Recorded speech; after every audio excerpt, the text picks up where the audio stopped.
नमस्कार दोस्तों, सज गई है कार, एक कार्यालय और कहने वाले हाँ सरकार। जी हां, मुख्यमंत्री भजनलाल शर्मा राजस्थान के दिल्ली यात्रा पर गए हैं। दिल्ली यात्रा पर उनकी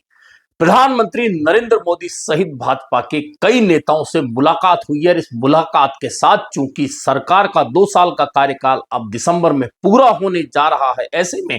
उन लोगों के चेहरे पर अब खुशी देखी जा सकती है जो लोग इंतजार कर रहे हैं कि वे चुनाव तो हार गए, लेकिन अब भी क्या वे सत्ता से वंचित रहेंगे, क्या सत्ता का थोड़ा सा हिस्सा भी उनके हिस्से में नहीं आएगा। तो ऐसे लोगों के लिए अब बहुत जल्दी खुशखबरी आने वाली है कि उनके लिए सत्ता के द्वार खुलने वाले हैं और लंबी चौड़ी राजनीतिक नियुक्तियों की एक सूची जो जल्दी ही सामने आने वाली है। लेकिन हो सकता है कि एक साथ सभी लोगों के चेहरे पर खुशी लाने की बजाय थोड़ी थोड़ी किस्तों में खुशी दी जाए और धीरे धीरे एक सूची का थोड़ा थोड़ा हिस्सा जारी किया जाए। उसमें कई लोगों के चेहरे पर धीरे धीरे मुस्कान आए। कुछ लोग जो इंतजार कर रहे हैं उनका इंतजार बढ़ता जाए और इस इंतजार के बीच में राजनीतिक नियुक्तियों की जो इंतजार की घड़ियां हैं वे राजस्थान में समाप्त होने जा रही है। दरअसल बहुत सारे लोगों को यह इंतजार था कि जैसे ही सत्ता आएगी उनका नंबर राजनीतिक नियुक्तियों में आएगा। राजनीतिक नियुक्तियों में आएगा तो उन्हें एक कार मिल जाएगी, सरकारी लाल पट्टी लगी हुई, एक दफ्तर मिल जाएगा और कुछ लोग उनके यहां हाजिरी देने लगेंगे, क्योंकि सत्ता की जब भागीदारी मिलती है तो निश्चित है कि हाजिरी देने वालों की संख्या बढ़ जाती है। क्योंकि उम्मीदें सत्ता के साथ होती है, सत्ता नहीं होती है तो उम्मीदें अपने आप खत्म हो जाती हैं। लेकिन अब सबसे बड़ा सवाल है कि राजस्थान की भाजपा सरकार में राजनीतिक नियुक्तियों की जो सूची है उस सूची में कितने लोगों के नाम होने वाले हैं। दरअसल पूर्ववर्ती अशोक गहलोत सरकार के समय बोर्ड निगमों की संख्या इतनी बढ़ा दी गई थी कि हर किसी को खुश करने के लिए एक राजनीतिक नियुक्ति का पन्ना दे दिया गया था। भले ही उसका कार्यालय नहीं था, भले ही उसका बजट नहीं था, लेकिन लंबी चौड़ी सूची तैयार कर दी गई थी। तमाम समाज वर्गों के राजनीतिक बोर्ड निगम बनाकर नियुक्तियां दे दी गई थी। लेकिन क्या भाजपा सरकार भी उसी नक्शे कदम पर चलेगी? तो इसका सीधा सीधा जवाब है नहीं, क्योंकि अशोक गहलोत सरकार के समय बनाए गए कई बोर्ड निगमों को और कई नए जो कार्यालय बनाए गए थे, कई नए लोगों को ओबलाइज करने के रास्ते बनाए गए थे, उन्हें भाजपा सरकार ने आते ही बंद कर दिया गया था। ऐसे में राजनीतिक नियुक्तियों के लिए वैसे तो लगभग 150 से 200 निगम बोर्ड अकादमियां मौजूद हैं, लेकिन क्या भाजपा की सरकार बचे हुए 3 साल के लिए इन तमाम 150 से 200 निगम बोर्ड अकादमियों में अपने कार्यकर्ताओं नेताओं को मौका देगी, या कुछ चुनिंदा बोर्ड निगम अकादमियां जो कि बेहद जरूरी है जिनमें नियुक्तियां किया जाना, सिर्फ उन्हीं में नियुक्तियां देंगी? और इससे भी महत्वपूर्ण यह है कि क्या इन नियुक्तियों में सिर्फ भाजपा से जुड़े नेताओं का नंबर आएगा या फिर जो अन्य पार्टियों से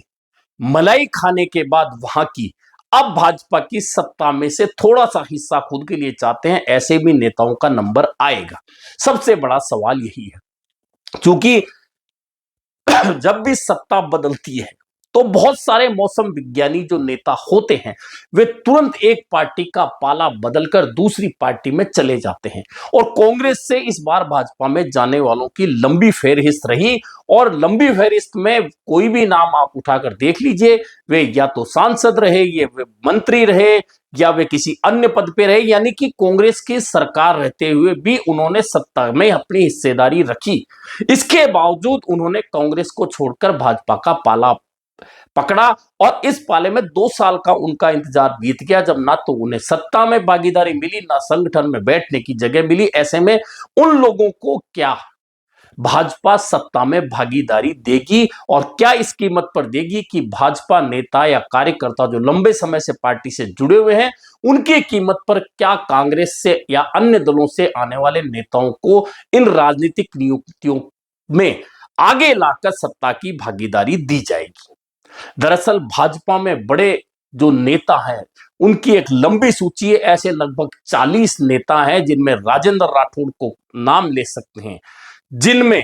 आप सतीश पूनिया का नाम ले सकते हैं, जिनमें कई पूर्व सांसदों के नाम ले सकते हैं, जिनमें कई पूर्व विधायकों के, पूर्व मंत्रियों के नाम ले सकते हैं। कई संगठन के बड़े पदाधिकारी हैं जो लंबे समय से संगठन से जुड़कर काम करते रहे हैं, उनका नाम ले सकते हैं। ऐसे लगभग 40 बड़े नेता हैं जो लगातार आपको भाजपा के मंचों पर दिखाई देते हैं।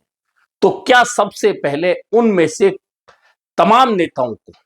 एक साथ नियुक्ति देकर भाजपा अपने कार्यकर्ताओं को यह संदेश देने की कोशिश करेगी कि जो पार्टी के साथ रहकर वफादारी से काम करेगा उसे राजनीतिक नियुक्ति के तौर पर सत्ता में भागीदारी मिलेगी, या फिर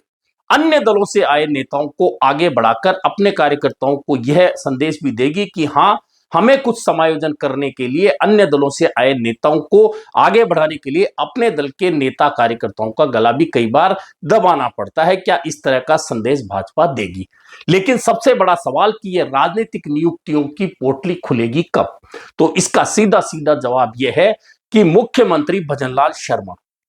3 महीने में 3 यात्राएं दिल्ली की कराए हैं। बहुत बार अंदाजा लगता है कि राजस्थान में मंत्रिमंडल फेरबदल होगा, मंत्रिमंडल विस्तार होगा, लेकिन वह लगातार टलता जा रहा था। और अभी चूंकि 12 अंता मांगरोल में उपचुनाव हो रहा है, ऐसे में यह तो तय मानिए कि 11 नवंबर तक मंत्रिमंडल को लेकर किसी तरह का फेरबदल या विस्तार नहीं होने वाला है। और यह भी तय है कि राजनीतिक नियुक्तियों की यह पोटली भी 11 नवंबर तक तो नहीं खुलेगी, क्योंकि अगर यह पोटली खुलती है और 2 4 5 लोगों का इसमें नंबर आ जाता है तब तक तो ठीक है, लेकिन अगर कुछ ऊंच नीच हो जाए और कोई ऐसा नाम उस सूची में आ जाए जिससे कि आम कार्यकर्ता जो पार्टी से जुड़ा है, आम नेता जो पार्टी से जुड़ा है, उसमें अगर यह संदेश चला जाए कि नहीं, यह नियुक्तियां या यह निर्णय सही नहीं हो रहे, तो फिर इसका असर सीधा सीधा उस उपचुनाव पर पड़ सकता है। ऐसे में भाजपा इस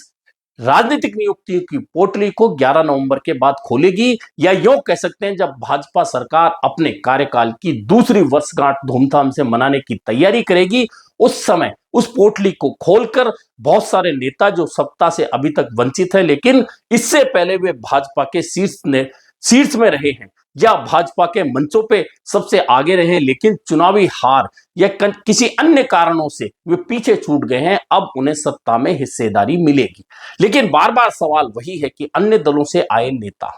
जो अन्य दलों में रहते हुए हमेशा सत्ता की चाशनी में अपने हाथ डुबोए हुए थे, क्या वे फिर से इस सत्ता की चाशनी में हाथ डुबोने के मौके को पालेंगे, या फिर उन्हें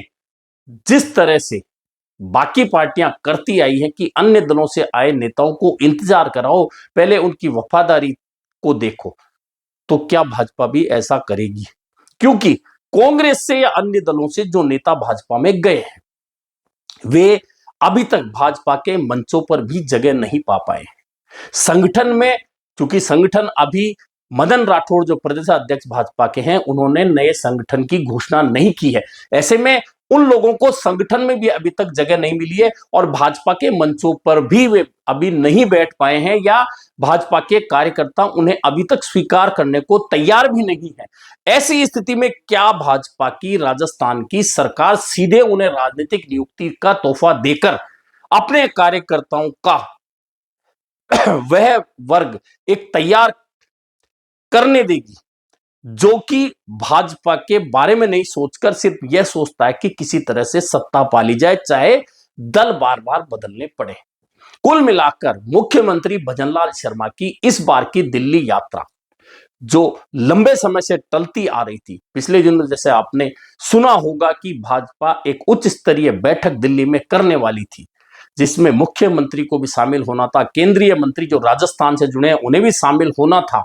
प्रदेश अध्यक्ष मदन राठौड़ को भी शामिल होना था, लेकिन वह बैठक टल गई। उसके बाद उपचुनाव की घोषणा हो गई और अब चूंकि उपचुनाव 11 नवंबर को होने वाला है, उसी के साथ बिहार में भी चुनाव होने हैं, बहुत सारे नेताओं की ड्यूटी बिहार के चुनाव प्रचार में भी लगी हुई है। ऐसे में वह बैठक तो टल गई, लेकिन इस बीच मुख्यमंत्री भजनलाल शर्मा की यह यात्रा दिल्ली में हो गई और निश्चित है जब प्रधानमंत्री सहित भाजपा के कई नेताओं से मुख्यमंत्री मिल रहे हैं तो निश्चित है कि राजस्थान को लेकर विकास की चर्चाएं तो हुई होंगी, बहुत सारी योजनाओं को लेकर चर्चाएं हुई होंगी, लेकिन जब नेता आपस में मिलते हैं तो सबसे महत्वपूर्ण चर्चा राजनीतिक चर्चा होती है कि इस राजनीतिक चर्चा में क्या निकलता है, और उस चर्चा से जो निकलता है उससे उस पार्टी को यानी कि भाजपा को कितना फायदा हो सकता है, उस तरह की चर्चाएं निश्चित तौर पर हुई होंगी। और इन चर्चाओं में सबसे महत्वपूर्ण चर्चा यही है कि भाजपा के जो बहुत सारे नेता हैं जो भाजपा के लिए राजस्थान में जरूरी भी हैं, उन नेताओं को अब किस तरह से सत्ता में भागीदारी देकर बराबर बिठाया जाए, ताकि लोगों में यह संदेश जाए कि पार्टी अपने हारे हुए नेता या किसी वजह से किसी को टिकट नहीं दे पाए तो उन नेताओं को बराबर बिठाने के लिए सत्ता में भागीदारी देने जा रही है। इसका सीधा संदेश लोगों में यह जाता है, कार्यकर्ताओं में यह जाता है, जो लोग वंचित रह जाते हैं उनके मन में एक आस और संभावना जग जाती है कि अगला नंबर उनका आएगा। तो क्या भाजपा इस तरह से राजनीतिक नियुक्तियों की जो सूची है, जैसा मैंने बताया कि 150 से 200 प्रादेशिक स्तर पर बोर्ड निगम अकादमियां हैं जिनमें राजनीतिक नियुक्तियां की जानी है, तो क्या उन तमाम जगह राजनीतिक नियुक्तियां की जाएंगी, या फिर चुन चुनकर कुछ 50-60 बोर्ड निगम अकादमियां ऐसी हैं जिनमें नियुक्तियों का एक संदेश दिया जा सकता है, जो बहुत महत्वपूर्ण नियुक्तियां हैं वहां नियुक्तियां देकर अपने कार्यकर्ताओं और नेताओं को ओबलाइज करके सत्ता की भागीदारी देकर एक संदेश देगी कार्यकर्ताओं को कि आप काम करते रहिए, हम आपका ध्यान रखेंगे। जैसा कि इससे पहले भी पार्टी कई बार निर्णयों में चौंकाती रही है। ऐसे में हो सकता है कि कई ऐसे नाम जिनको लोग भूल रहे हैं, लेकिन पार्टी उन्हें राजनीतिक नियुक्तियों में सामने लाकर उन भूले हुए नामों को एक शीर्ष पर बिठाकर लोगों को मजबूर कर सकती है कि हां, भाजपा कार्यकर्ताओं के बारे में सोचती है, आप भी ऐसा सोचिए ताकि आपको भी आगे चलकर सत्ता और संगठन में कहीं ना कहीं भाजपा में भागीदारी मिल सके। ऐसे में जिन लोगों को इंतजार है उनका इंतजार बहुत जल्दी खत्म होने वाला है,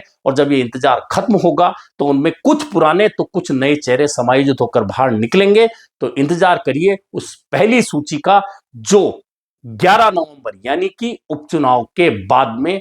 आने को तैयार है, और हो सकता है उसके साथ ही मंत्रिमंडल फेरबदल और विस्तार को लेकर जो इंतजार है वह भी समाप्त हो जाए।